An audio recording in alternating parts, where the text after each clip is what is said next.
నిన్న Claude opus 4.8 విడుదలైంది. కానీ ఇది యెట్ అనదర్ ఏఐ అప్డేట్ కాదు. కోడర్స్‌కు ఇది మరో వార్నింగ్. ఏఐని వాడలేని సాఫ్ట్‌వేర్ ఇంజినియర్ రేపు ఏఐతోనే పోటీ పడాల్సొస్తుంది. బ్యాక్‌గ్రౌండ్ చూడండి.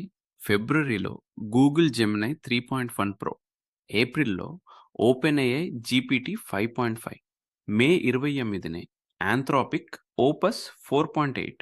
ఈ 3 సిగ్నల్స్ క్లియర్. చాట్‌బాట్ నుంచి ఏజెంట్, ఆన్సర్ నుంచి కంప్లీటెడ్ వర్క్. ఇండియన్ ఐటీలో మసాలా ఇదే. Legacy code, bug sweeps, migrations, test failures ఇవే డైలీ వర్క్. మోడల్ ఇవి ప్లాన్ చేసి వెరిఫై చేస్తే రోల్ మారుతుంది. ఉద్యోగం కాపాడేది టైటిల్ కాదు, వర్క్ ఫ్లో ఓనర్‌షిప్. మొదటి ప్రూఫ్ ఆంథ్రోపిక్ లాంచ్ పేజ్‌లో ఉంది. ఓపస్ 4.8 అదే రెగ్యులర్ ప్రైస్‌తో వచ్చింది. ధర పెరగలేదు. కానీ కోడింగ్, రీజనింగ్, నాలెడ్జ్ వర్క్‌లో గెయిన్స్ ఉన్నాయి. ఫాస్ట్ మోడ్ కూడా 2.5x స్పీడ్ కథను తెస్తోంది. బెంచ్ మార్క్స్‌లో హైట్ తగ్గించి ప్యాటర్న్ చూడాలి. ఎస్‌డబ్ల్యూఈ బెంచ్ ప్రో 64.3 నుంచి 69.2కి వచ్చింది. కానీ టెర్మినల్ బెంచ్‌లో జీపీటీ 5.5 78.2తో ముందుంది. క్లీన్ స్వీప్ కాదు, కోడింగ్ వర్క్ ఫ్లోలో serious jump. Real office work దగ్గర కథ బలంగా ఉంది. జీడీపీ వాల్ డే ఏలో ఓపస్ 4.8 1990 ఎలో, జీపీటీ 5.5 కంటే 121 పాయింట్స్ ఎక్కువ. ఫైనాన్స్ ఏజెంట్ V2లో చిన్న లీడ్. ఆఫీస్ రిపోర్ట్స్కి ఇది డైరెక్ట్ సిగ్నల్. నాకు పెద్ద సిగ్నల్ ఇదే.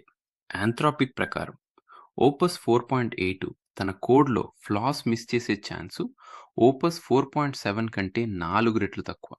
వెస్రాత్ యాంగిల్ కూడా అదే.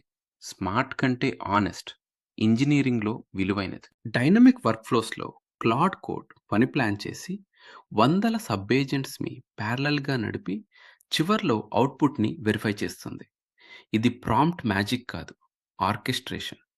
ఇక్కడే సింగిల్ కోడర్ నుంచి ఏఐ ఇంజనీరింగ్ టీమ్ అనే షిఫ్ట్ మొదలవుతుంది. ఇది ఏజే వచ్చేసింది అని అరవాల్సిన పాయింట్ కాదు, కానీ వర్క్ నేచర్ మారుతుంది. ఓపెన్ ఏఐ చెప్తున్న కేపబిలిటీ ఓవర్ హ్యాంగ్, ఆంథ్రోపిక్ సర్వేలో కనిపిస్తున్న జాబ్ కన్సర్న్ రెండు ఒకే విషయం చెప్తున్నాయి. ఏఐని ఒకేషనల్ టూల్గా కాదు, డైలీ వర్క్ ఫ్లోలో భాగంగా పెట్టాలి. మీరు క్లాడ్ 4.8ని కోడింగ్ కోసం, రీసెర్చ్ కోసం, కంటెంట్ వర్క్ ఫ్లో కోసం ట్రై చేస్తారా?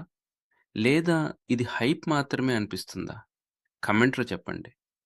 ఇలాంటి సోర్స్ గ్రౌండెడ్ బ్రేక్‌డౌన్స్ కోసం తత్వేద సబ్స్క్రైబ్ చేయండి.